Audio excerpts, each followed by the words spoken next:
dengki. Yang lainnya masih banyak. Salah satunya misalnya penyakit nifaq, penyakit munafik. Penyakit munafik ini terjangkit pada orang yang Islam, ya juga bersyahadat, juga sholat dan sebagainya, tapi memiliki ciri-ciri tertentu. Ya, tidak senang kepada Islam dan sebagainya. Kalau sholat malas misalnya, biasanya sholat 5 waktu karena malas, wes sholat maghrib doa. Itu tanda-tanda kemunafikan salah satunya. Kemudian juga kalau memilih pemimpin yang kafir, itu salah satu ciri. Dan sebagainya, masih banyak lagi ciri-cirinya. Lah itu semua diancam oleh Allah. Orang munafik itu diancam oleh Allah. Di dalam Quran disebutkan, innal munafikina fit darkil asfali minan nar. Sesungguhnya orang-orang munafik itu berada pada tingkatan paling bawah daripada neraka. Mengerikan ini ya. Tingkatan paling bawah. Walan tajidalahum nasiro, dan sekali-kali kamu tidak akan mendapati seorang penolong pun bagi mereka. Ini pernyataan Allah. Tapi Allah itu Maha Pengasih lagi Maha Penyayang. Walaupun orang itu memiliki peluang untuk bahaya gitu, Allah berikan solusinya supaya tidak bahaya. Ya. Itu dijelaskan dalam ayat selanjutnya, ilal ladzina tabu, kecuali orang yang taubat, wa aslahu, dan mereka mengadakan perbaikan, wa tasamu billah, dan berpegang teguh kepada agama Allah, wa akhlasu dinahum lillah, dan tulus ikhlas dalam agama mereka lillah, karena Allah. Nah, kalau sudah terjangkit seperti ini solusinya. Taubat, mengadakan perbaikan, berpegang teguh kepada agama Allah, dan tulus ikhlas dalam beragama hanya lillah. Nah, orang yang seperti itu, kata Allah, faulaika ma'al mu'minin. Mereka-mereka itu akan bersama dengan orang-orang yang beriman. Fasawfa ya'tillahul mu'minina ajran azima, maka kelak, dan Allah kelak akan datangkan kepada orang yang beriman itu pahala yang besar. Ini solusinya. Rata-rata orang mesti kena penyakit ini rata-rata. Itu disebabkan memang penyakit, memang juga disebabkan karena tidak ngerti. Bisa juga seperti itu. Ya. Hadirin rahimakumullah, mari kita lihat tanda-tanda tobat. Tanda-tanda orang tobat itu kayak apa sih? Itu juga dijelaskan oleh Allah dalam Quran. Walladzina idza fa'alu fahisatan aw dzalamu anfusahum. Ini tanda-tandanya ya. Dan orang-orang yang apabila melakukan perbuatan fahisah.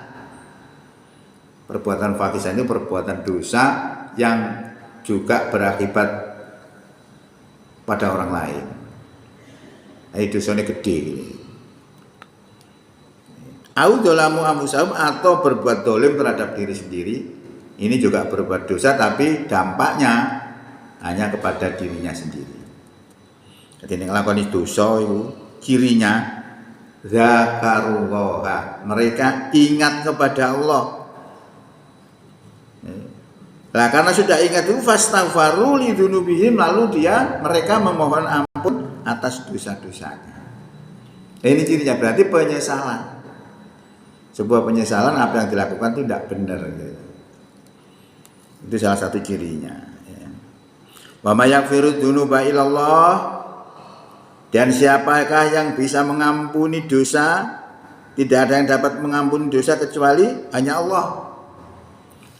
Walam yusirru, dan mereka tidak meneruskan ala ma fa'alu, atas apa yang mereka perbuat. Wa hum ya'lamun, sedang mereka ngerti. Jadi cirinya di situ. Kalau orang bertobat itu berhenti dari perbuatan itu, tidak melakukan lagi apa yang mereka perbuat. Ini cirinya. Tanda-tanda orang itu sudah taubat. Hadirin rahimakumullah. Lah orang yang tobat ini, orang itu kalau tobat dari kejahatan-kejahatannya, itu Allah akan mengganti kejelekannya tadi, diganti dengan kebaikan. Loh, ini kasih sayang Allah ini. Ila man taba wa amana wa amila amalan sholihah. Kecuali orang yang tobat dan beramal dengan amalan yang soleh, faulaika, maka mereka itu yubaddilullahu sayyiatihim hasanah. Allah akan mengganti kejelekannya tadi dengan kebaikan. Wa kana Allahu ghafurur rahim, dan adalah Allah zat yang Maha Pengampun lagi Maha Penyayang. Lah ini juga makanya kita kalau mengenal Allah itu enak. Kalau kita melakukan kesalahan kemudian kita perbaiki, kemudian kita tobat, Allah akan mengganti kejelekan kita itu, diganti oleh Allah dengan kebaikan. Ini kasih sayang Allah.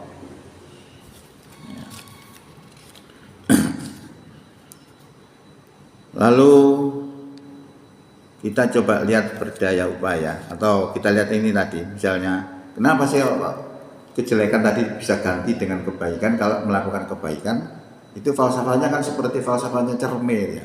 Cermin itu sepet, kecut. Tapi kalau kita bacem dengan gula, cermin yang sepet dan kecut itu tadi berubah menjadi apa? Manis. Nah ini falsafah ilmiahnya begitu. Kenapa bisa kejelekan bisa diganti? Karena dibacem dengan kebaikan-kebaikan. Bapak Ibu yang kami hormati, coba kita lihat berdaya upaya untuk memperbaiki diri itu bagaimana. Ya tingkah laku kita, tingkah lakunya dihiasi dengan kebaikan-kebaikan, maka kejelekannya akan tertutupi oleh kebaikan. Kemudian demikian juga dosa ya. Dosa itu kalau ditobati lalu kita hiasi dengan kebaikan-kebaikan, maka kejelekannya akan berubah menjadi kebaikan. Kemudian kita lihat berpegang teguh kepada ajaran agama Allah. Itu segala aktivitas kita, aktivitasnya diukur apakah yang dilakukan sudah berada di dalam ajaran Allah. Di dalam beraktivitas selalu diukur dengan petunjuk-petunjuk Allah. Artinya dalam hidupnya rela diatur dengan aturan Allah SWT. Nah, ini perasaan-perasaan begini ini tidak mudah. Ini muncul dari kesadaran. Nomor 4, di dalam aktivitasnya dilakukan ikhlas karena Allah.